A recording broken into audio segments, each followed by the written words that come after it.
All right. Hey, come on in, everybody.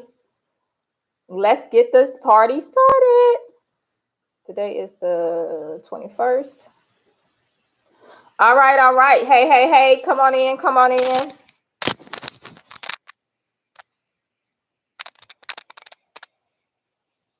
Welcome. I think the volume is it moving? Let's see. All right, it's on the headphones. So come on in. Let me know who you are, where you're joining from, and what you offer to the government so that everybody else can see. So come on in. Let us know who you are, where you're joining from, and what you offer to the government. Today, we're going to be talking about pre-solicitations. So this is some need to know information. You want to stick around and hear what I have to share on that. In addition to, you're going to know what you need to do to start preparing for the opportunities that will be coming out in the near future. So come on in. Let us know who you are, where you're joining from. And we're going to get started. I'm Felicia Streeter. For those of you, if this is your first time on this channel, we talk government contracting, everything in between. We talk about business, money, everything that has to do with government contracting and you being a business owner. So that's what we talk about here. Go ahead and let me know who you are, where you're joining from. Okay, the chat is working. So go ahead, introduce yourself. I like to know who I'm talking to, and we're going to go ahead and get started. All right, I see you guys popping on. So come on in. Let us know who you are, where you're joining from. If at any time the sound goes bad or anything, let me know so that we can always fix that. All right, Keisha from Arkansas, welcome. All right, let us know what you offer to the government. So come on in. So again, we're talking pre-solicitations today. We're going to go ahead and dive into that. Let me get down to my notes. All right, so let me know in the chat if you know what a pre-solicitation is. Just type yes in the comments if you do. And I thought I'd cover this topic today. If you noticed, last week we talked terminology. The week before that, we talked about forecasting. Everything I do is usually a series in some shape, form, or fashion, if you haven't noticed. And I like to tie things up into a nice little bow. And so this is a part of what you need to know in bidding opportunities. We talk a lot about one, government contracting, but two, bidding opportunities, because if you don't know how to bid an opportunity, then you won't win any opportunities. You won't make money. Your business won't grow. You won't, achieve the things that you set out to achieve. So I do like to focus a lot on bids because it's very, very important. And it's something that you guys need to know. So as you're coming in, go ahead, let us know who you are, where you're joining from. So let's talk about the pre-solicitation. So one, I'm going to give you the terminology of the term pre-solicitation. Then I'm going to share with you it from the government's perspective. And then I want to share with you how you should look at it from your perspective before we dive into more on pre-solicitations. So the government says that pre-solicitation is just a process they go through, and it helps them gauge contractor interest in the upcoming solicitation. So we know more so than not, when they put out a pre-solicitation, that in turn, we can start looking for the solicitation. Okay. So again, the pre-solicitation is basically the government agency putting out the information to see what type of interest they have from contractors. And really what they want to know is, do we have contractors out there that can deliver on this particular scope of work? That's what they really want to see. And so they want to see, how many contractors they have out there that's capable, that's actually interested in it, and that kind of thing. So that is why they put out pre-solicitations. And you know that you can find the pre-solicitations where? On the beta.sam.gov website. Okay, you can do a search and pull up just pre-solicitations if that's what you want to do. Okay, so within what you offer to the government, if you guys notice, if you were here when we first started, we did have to switch a new stream. But I always tell you guys, hey, let us know who you are, where you're joining from, what you offer to the government. So if you know what you offer to the government, you can go to the beta site and then you can search pre-solicitations, after this session and see what I'm talking about. Okay. But that's where you'll find pre-solicitations. Now, from your perspective as the contractor, why should you care about pre-solicitations? Is because one, it'll allow you to be proactive. If you're already in the game of bidding opportunities, you know that you only have a limited amount of time to bid on an opportunity. Well, when they put out a pre-solicitation, theoretically that time frame has just extended for you, right? Because you have the pre-solicitation time frame in addition to the actual solicitation time frame. Now, what you do with that time from pre-solicitation to solicitation, it will set you up for success and not have to scramble around, with a 2-week window of trying to get everything done.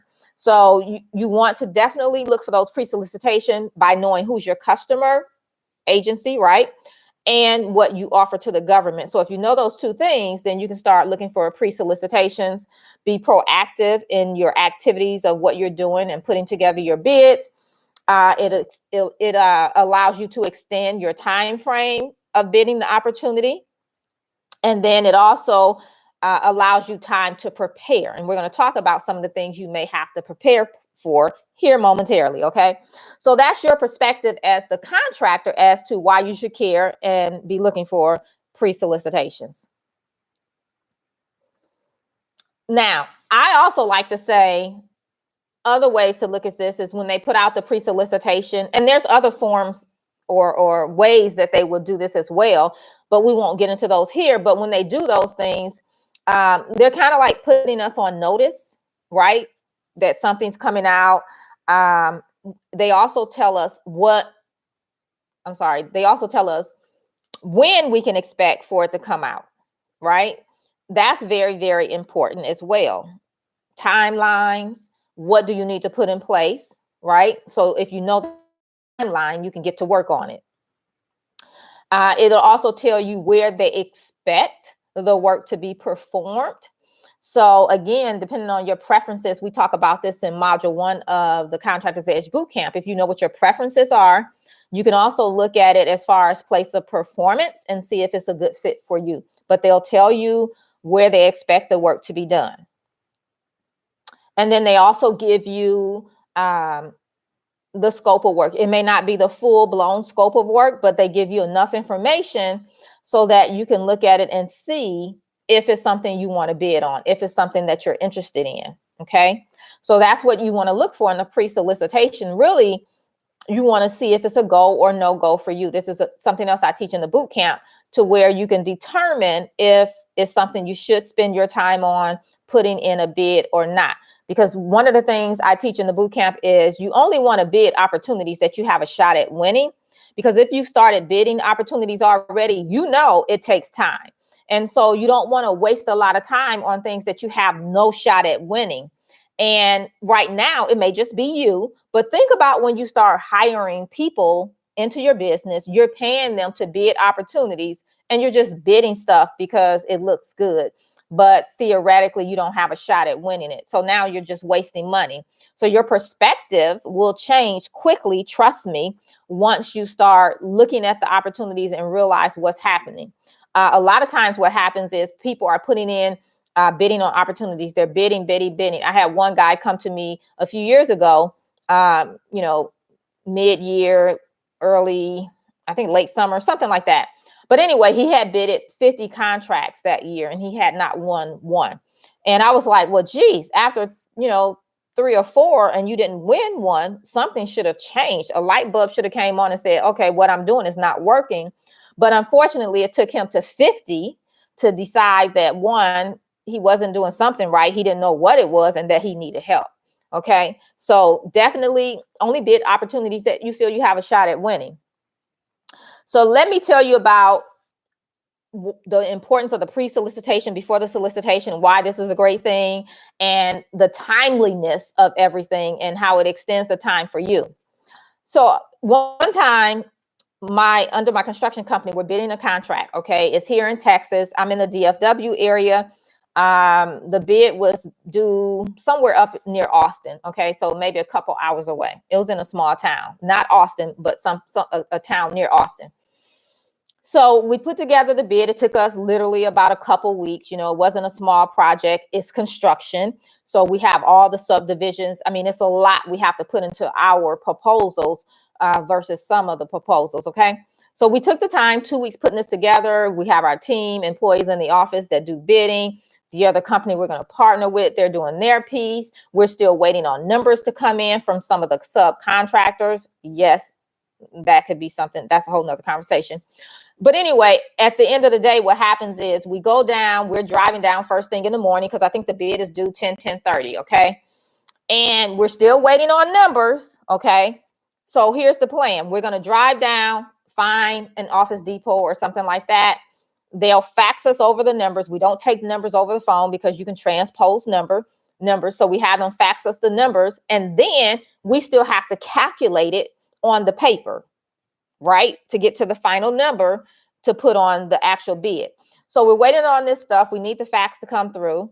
The one little place we find in that town does not open until 9 o'clock, which means, one, we have to give them the number to fax it to us. So we're waiting on the place to open, that kind of thing. We finally get the numbers. We have to plug the numbers in, get the totals, and then they wanted like 4 copies. So we had to then make copies of it, finish putting in the package together, and then drive over to the location, which it was in a rural area. It was very hard to find. And it wasn't like today with Google and all these wonderful things. It wasn't that easy. Okay. So anyway, long story short, we get there. And when you submit a bid in person, you know how when you have a job and you have to punch the clock?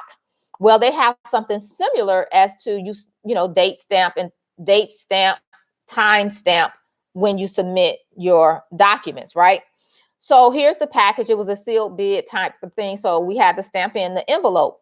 So when we stamped in the envelope, let's just say it was 10:03 and the bid was due at 10 o'clock. They wouldn't take it.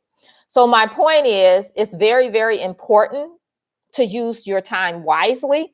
And when you see a pre-solicitation that you're interested in, then you want to definitely do your due diligence, follow, you know, that pre-solicitation into solicitation, stay on top of the timelines and things like that, and make sure you put everything together in enough time to get it to them by their deadline, because they will not take it late. I think it was 2-3 minutes late and they would not take it. Okay, so that was an eye opener, let me tell you. That only happened one time. So I just wanted to share with you why it's important to look for these solicitations, why it's important to, if it's something you're going to bid, start putting together the information, whatever you need, looking at your approach and things like that. Okay, so let's be proactive. Okay, here's a pre-solicitation, right? You found one, and now it's before you. What should you be doing? So if you're taking notes, you're going to want to write this down. And if you're not taking notes, you're going to want to write this down. Of course, you're going to go back and watch the replay too, right? So one of the things you want to do is look at your approach. So here's the pre-solicitation. They've given you the information of location, scope of work, when they expect it to come out. So now you can look at your approach. Do you want to go after this as a prime? Or do you want to be a sub up under a prime? Or do you want to partner with another company and go after it together? What do you want your approach to be? Now, when you look at your approach, it should be based on, one, your capacity. It can also look at what are you already working on when they expect this opportunity to come out and when they expect for you to actually deliver on it. Do you have other opportunities in your backlog that you'll be doing during that time, to where this new project may be a strain or you just don't have capacity for it on your own? So you have to look at it and then first think about the approach. How do you plan to approach this opportunity? That's very, very important. Okay. Now, once you do that, then you can start putting the bid together. Now, in my Contractors Edge Bootcamp, we talk about putting together your bid checklist, you know, doing your pricing, writing your proposal and things like that from the solicitation.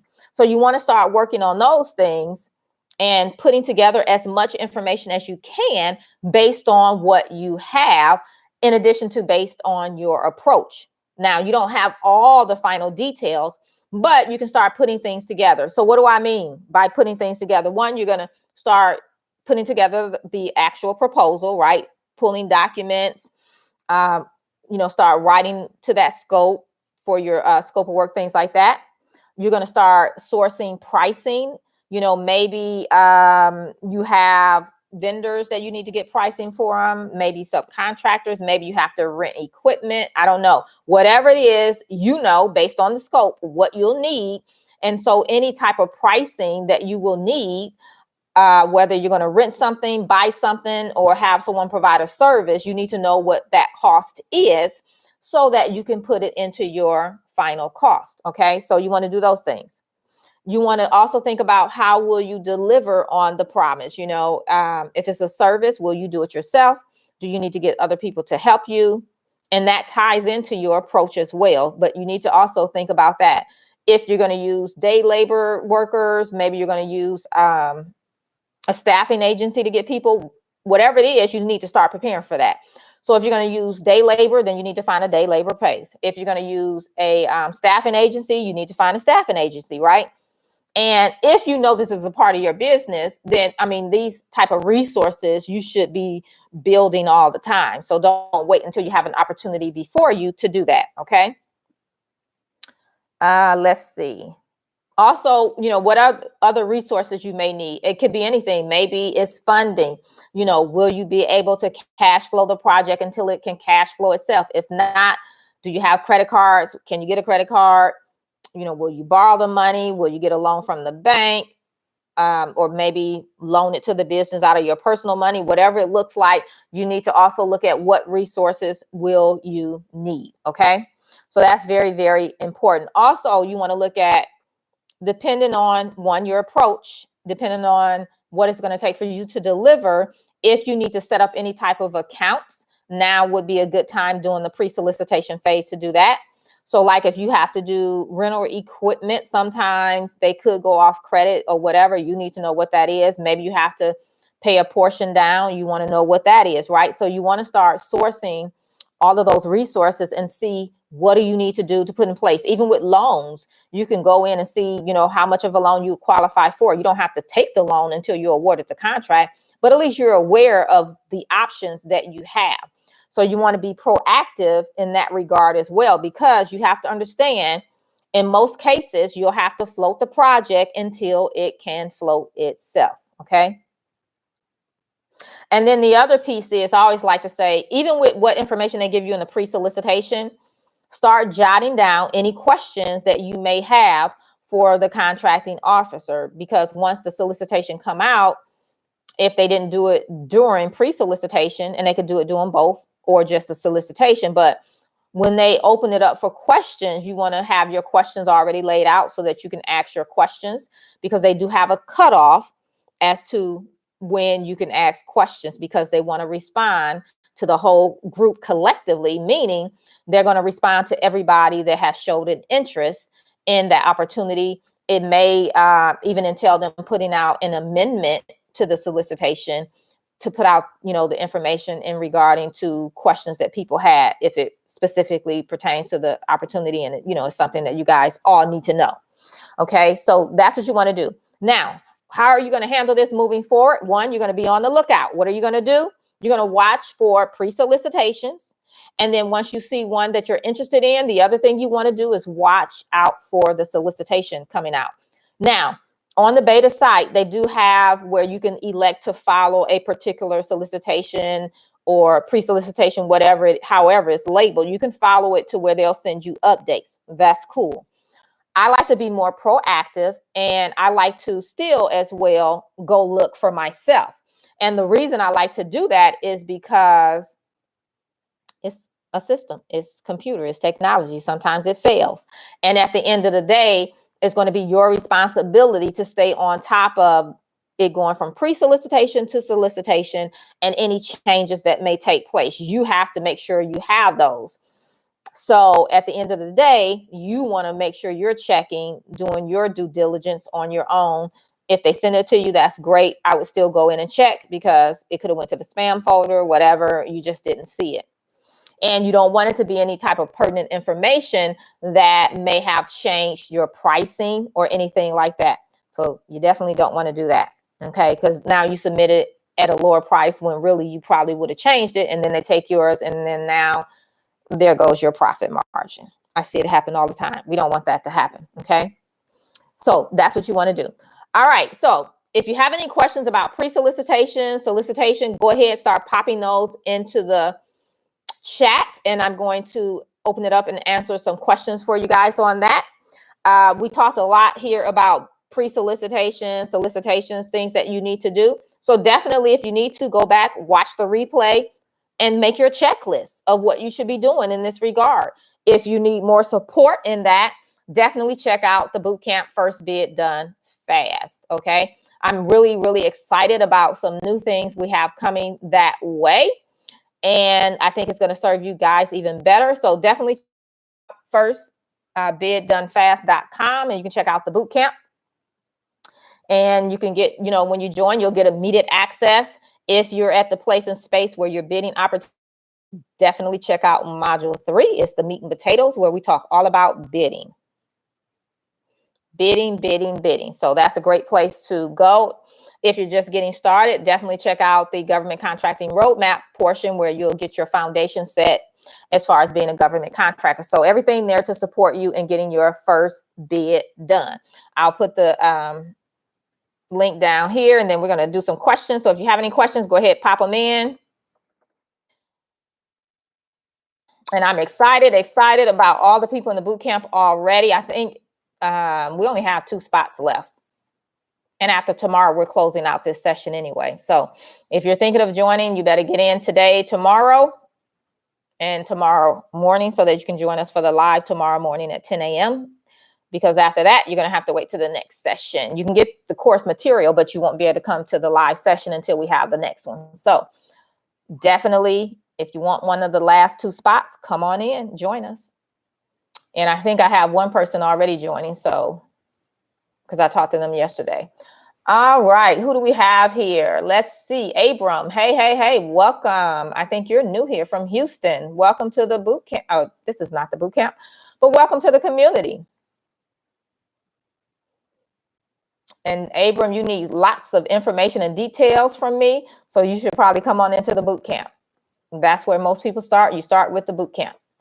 Brian is here. Hey.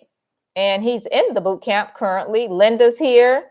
She's in the boot camp as well. Nalita Long. Hey. I think you were in last session boot camp. I can't remember. That name looks so familiar. Okay, that's do we have another Keisha? Let's see. Yep, 2 Keishas here. All right. Hey, Keisha. I think this is your first time. I don't remember you, so welcome. We have Joe Profit. I remember you from last time. Yeah, government contract. So Joe says, can I still attain a government contract even if I have a felony charge from 1997? You ask this question quite often, and I would say check the FAR for yourself. But in the research that I've done, I have seen where it does not, one is old. So that's the other thing, they look at when it was, and yours is old, so it fits that bill. And then just depending on what it was, that kind of thing, that it may not be a hindrance to you getting opportunities. Now, if you were, and I'm not talking you specifically, but if this is your situation and say you, stole money, wrote bad checks, stuff like that, probably not. So just look at it in that perspective, and look at it in terms of having a business, doing contracting, that kind of thing. And then if it would impact what you do in your business to where you could do the same thing, if that makes sense. But definitely check the FAR on that, okay? Gregory, hey. Welcome. We have, it's scrolled. Brianna in the DMV. All right. So Gregory says, how does a pre-qualification work with federal contracting? So I'm gathering you mean pre-qualification work as far as what? You're talking about when you go through the SBA and you do a pre-qualification of work and your capabilities. If that's what you're talking about, yep, definitely help. And that's something that you would definitely put into your proposal. And it's really just saying that the SBA has kind of researched you, if you will, and validate that, yes, you can do this type of work, kind of thing. Sometimes we have to go back and get those when people weren't awarded a contract and they feel like, hey, I really do have the capacity, capabilities to do this. And then they'll go through the SBA to get that document. All right, Kendrick, welcome. Kendrick says, just checking in from Houston. Is there a certain wording that needs to be used in responding for the solicitation? Well, there's a lot of words. So when you respond to a solicitation, you're going to in turn submit a proposal to them. And those proposals are pages and pages and pages long. So yeah, there's particular information that you definitely want to put in there that's general information to your business. But within the solicitation, you have to pull out the requirements and put that into the proposal as well. You have to be able to write the scope from the solicitation, put it into the proposal to let them know that you understand the requirements and what you're going to be doing, and you're going to deliver to them what they're asking for.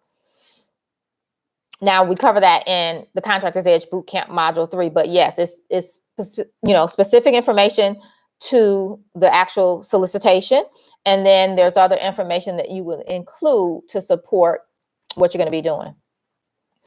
All right, we have another Felicia in the house. Hey, hey, hey, from Cocoa Beach, Florida. I like Cocoa Beach, Florida. It's been a while since I've been down there, but yeah, I know most people go to Miami Beach. Cocoa Beach was really nice. So welcome. Linda has a question. Linda says, are there professionals who we can hire to help with bidding? So what are you looking for the professional to do? So yeah, you can hire people to help you with your bids. Again, depending on what you want them to do, most people, they're going to charge per bid anywhere from low end, and it depends on how much is involved in the bid, right? What you have to do, $2,500, $5,000, $10,000 a pop. So it depends. And that's why I like to teach you guys the basics. And it's not really the basics. Once you learn it, you can bid opportunities yourself once you learn how to do it through the boot camp. Okay. So through the Contractors Edge Bootcamp. So yeah, there's people, I don't have anyone that I can refer you to that does that because I just like to teach people how to do it yourself, because there's a lot of money that you'll be spending on opportunities.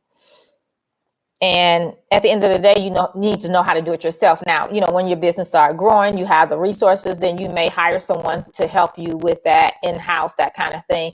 And it'll probably still be cheaper than just having somebody do it, when you need one done. Okay, so we got Zoe here. She says Zoe. So Zoe's in the Contractors Edge Bootcamp. Hey, hey, hey. And let's see, Felicia's question. She says, if I am awarded an out-of-state product contract, can I get it delivered via Fedex to the military base from the manufacturer? Yes. So definitely you would, you wouldn't have it come to you, right? So again, when we say, okay, here's a pre-solicitation, solicitation, whatever, preparing, how will you deliver on whatever you offer to the government? So in most cases, yeah, 9 times out of 10, the product would go from the manufacturer straight to the military installation. Now, depending on what it is, you may have to be there, that kind of thing. I have one client where she had a contract to deliver furniture. So she had to get the furniture, or provide the furniture and deliver it to the base. Well, the truck that the manufacturer would bring the furniture in on couldn't maneuver on base, okay? The roads were too small for that. So in the solicitation, they stated that. And so what she had to do is have the furniture delivered, say, today. And then tomorrow, she would deliver it to the base. So where's the furniture? The truck driver is not sitting there until tomorrow. So she also had to get a storage space to store the furniture. So here's what had to happen. So the manufacturer delivers the furniture to the storage space. Somebody has to offload it, put it in the storage. Then tomorrow morning, somebody has to go and get the furniture from storage, load it back up on a different truck, take it to the base, and then unload it on the base. So you just need to know what that looks like for you and your company as far as delivering. Okay. Linda says, do I use bidding software? I have never. No, I don't. Once you know your numbers, you know, you can plug them into a spreadsheet is what I use. I use a spreadsheet. And I think I gave you guys a sample. There's a spreadsheet inside module 3. And then tomorrow, during the group call tomorrow, we're going to be talking more about bidding, pricing, and, you know, calculating those numbers and, you know, the number portion tomorrow. We're going to talk about that. And so, yeah, we'll get more into that tomorrow. But yeah, I don't use a bidding software. Okay. Good deal. All right. Awesome. Well, do me a favor. If you guys enjoyed what I shared here today, go ahead and like this video. Let me know you're digging what I'm putting down here. And then it also lets other people know that, hey, this is something they should check out as well. So we want to make sure we share this with other people because 2 reasons. One, it helps me and get this information out to more people. I'm only, I can only reach as far as the community, really, you know, so I love to share with other people. Not only that, do you realize that when I say come on in the beginning, come on in, let us know who you are, where you're joining from, and what you offer to the government. And I say that because a lot of people come back and watch the replay. And so now they can see who you are, what you do, and where you stay, right? And so what happens is I'll have people say, you know, they need to reach out to this person, or they'll connect on their own because they have an opportunity that they're looking at in that person's state. They don't want to go there, but they want to partner with you because you're there on a particular opportunity. So I love it, love it, love it that you guys be networking in the chat. That's a great thing to, you know, meet new people in the industry that's doing the same thing that you're doing, because you never know when you guys, you know, could partner on an opportunity together. Or you may just send something someone else's way because you don't do it, but you know they do it. So it's just great for that to be a resource. Okay. So we want to make sure we're a resource for other people as well. And just keep in mind, there's enough to go around. Trust me, there is more than enough to go around. When you start looking at your capacity like you really should, you'll get what I'm saying. There's enough to go around. You can only handle so much. I can only handle so much. So trust me, there's enough to go around. The government spends trillions every year with small businesses, and I can't do it all, and neither can you. Even all of us here collectively can't do it all. So know that there's enough to go around. All right. All right. If there's no final questions, we're going to go ahead and wrap up. Felicia says, how do I work with you one-on-one? I have my mentorship, so you can definitely check that out. Most people start in the Contractors Edge Bootcamp, just depending on where you're at in your business. So definitely the Contractors Edge Bootcamp. You can go to my website, FeliciaStreeter.com, and you'll see that I also offer one-on-one. The investment is totally different than it is for the bootcamp. Okay, so when you work with me one-on-one, that is what is it? 3, 4, 5, almost a 5-figure investment. Okay. So it's close to 10K to work with me privately. But definitely, if you want to come join the boot camp, you can join for $9.97, or you can elect to do the VIP, which is $14.97. And if you've been around, I've told you guys those rates are going up. So by the end of the week, that will be changing. But totally worth the investment. And yeah, so you can check out my website, FeliciaStreeter.com, if you're interested in one-on-one. You can also check out the Contractors Edge Bootcamp over at First Bid Done Fast. One-on-one is at FeliciaStreeter.com/mentorship. And you can check that out as well. All right. Any final questions? We have Stephanie in the house from Charlotte. Welcome, welcome. And Brittany is here. Brittany's in the boot camp. Hey, hey, hey. All right. So there we have it. No final questions. I'm going to go ahead and wrap things up. Again, if this is your first time, make sure you subscribe to the channel because we go live every Tuesday. And I drop new videos here on Thursday. So you don't want to miss those. So make sure you subscribe, turn on the notification bell. You'll get notified when I go live as well as when I drop new videos. So make sure you do those 2 things. And don't forget, if you enjoyed this video, I can see a lot of people here. Go ahead and hit the thumbs up. Don't be shy. It won't show that it's you. So nobody will know. But definitely like this video. And if you want, you can definitely share it out to your community of people, because, you know, the more people we build up, the more people you'll have to team with, partnership with, and do other type of deals with in the government contracting arena. So yes, it's always great to share and educate other people. All right. So I'll see you guys back here next time. Those of you guys that's in the boot camp, I'll see you in the morning, 10 a.m. Central Standard Time for our group boot camp call. So I can't wait to talk bids with you guys tomorrow. Pricing, yeah, it's going to be, we're getting down and dirty with some numbers, okay, because you need to know your numbers. So we're going to be working on that. I think we have one person that's going to be joining. They have an opportunity that they're actually bidding this week. So I love it, love it, love it that people are bringing opportunities to the sessions as well, which is what we want you to do. So other than that, until next time, remember, you're just one contract away. One contract away. All right. So until next time, I'll see you right back here real soon. Bye for now. Where is else? There we go.